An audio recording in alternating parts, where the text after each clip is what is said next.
నెల్లూరు జిల్లా కోవూరు పట్టణంలోని రాళ్లమిట్ట వడ్డిపాలెంకు చెందిన నంద్యాల రమణయ్య శుక్రవారం మధ్యాహ్నం భోజనం చేసి బయటికి వెళ్లాడు. ఆ రోజు 1 గంట నుంచి తిరిగి ఇంటికి రాలేదని, వెతికినా కనపడలేదని కుటుంబ సభ్యులు ఆవేదన వ్యక్తం చేశారు. ఇక ఆచూకీ కనిపించకపోయేసరికి శనివారం పోలీస్ స్టేషన్లో ఫిర్యాదు ఇచ్చామని తెలిపారు. మా నాన్న రమణయ్య ఆచూకీ తెలిపిన వారికి తగిన పారితోషికం ఉంటుందని కుటుంబ సభ్యులు తెలిపారు. ఆచూకీ తెలపవలసిన ఫోన్ నంబర్ 9440996194 కి తెలపాలని కుటుంబ సభ్యులు తెలిపారు.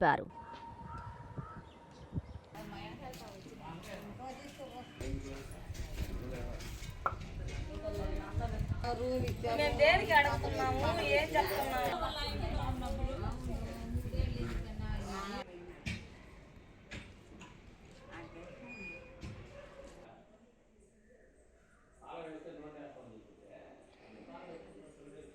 అనుకుంటే దాన్ని బూట్స్ ఉన్నాడు.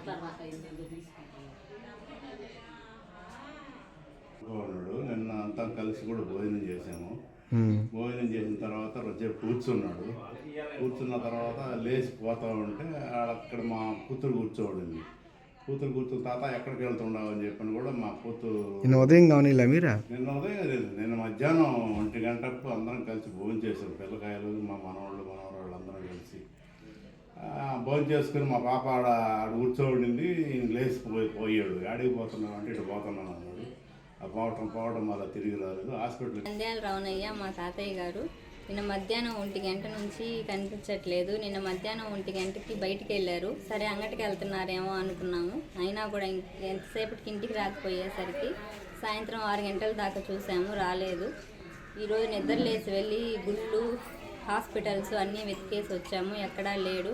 3:30కి పోలీస్ స్టేషన్లో కంప్లైంట్ ఇచ్చాము. కావున లాస్ట్ ఎప్పుడు కనిపించాడా? నిన్న మధ్యాహ్నం 1 గంట అప్పుడు కనిపించాడు.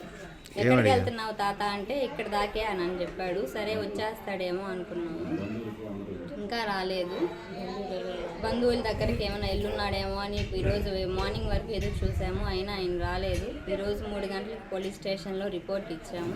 కావున ఈయన ఎక్కడున్నా తెలియజేసిన వారికి ఏదో ఒక బహుమతి ఇస్తాం.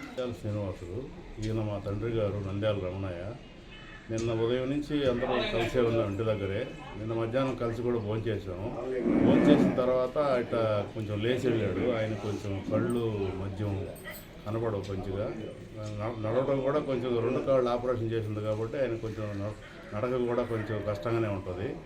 ఆయన నిన్న మధ్యాహ్నం భోంచేసుకొని అంగటికి వెళ్తానన్నట్టుగా అట్లా బయట పక్కకి వెళ్ళాడు. సరే వస్తాడులే అని చెప్పని అప్పుడప్పుడు అక్కడ వస్తూ ఉంటాడు కాబట్టి వస్తాడులే అని మేము అనుకున్నాము. కానీ ఆయన తిరిగి ఇంటికి రాలేదు. నిన్న సాయంత్రం 6 గంటల దాకా మేము ఎదురు చూసిన తర్వాత పోయి హాస్పిటల్, చుట్టుపక్కల ఉండే దేవాలయాలు, ఇంకా ఎక్కడైనా ఉంటాడో ఆర్టీసీ బస్ స్టాండ్, రైల్వే స్టేషన్లు ఇవన్నీ ఎత్తుకు చూసాము, ఎక్కడా కనిపించలేదు. ఈ గ్రామంలో మా నాన్న కనిపించలేదని నేను ఈరోజు 3:30కి కోవూరు పోలీస్ స్టేషన్ యందు రిపోర్ట్ చేయడం. కావున ఎవరైనా దయచేసి ఈ నాసుకు తెలిసిన వారికి తగిన పారితోషికం ఇవ్వగలను.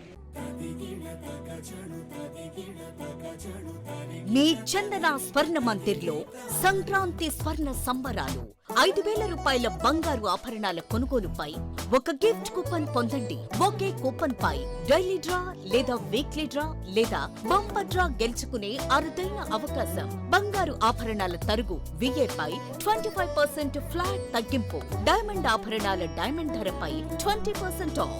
సిల్వర్ రెగ్యులర్ ఆర్టికల్స్ పై తరుగులేదు, మజూరీ లేదు. పొదుపే బంగారమాయరా. చందన స్వర్ణ మందిర్ మీకందిస్తున్న 2 బంగారు పొదుపు పథకాలు. ధన ఉత్సవ్, స్వర్ణ Utsav. Flexi advance purchase plan లో చేరండి. బంగారు ఆభరణాలపై 18% వరకు తరుగులేదు. చందన స్వర్ణ Mandir, area hospital road, Adoni మరియు ఆర్టీసీ బస్టాండ్ ప్రక్కన GNT రోడ్, సుళ్లూరుపేట.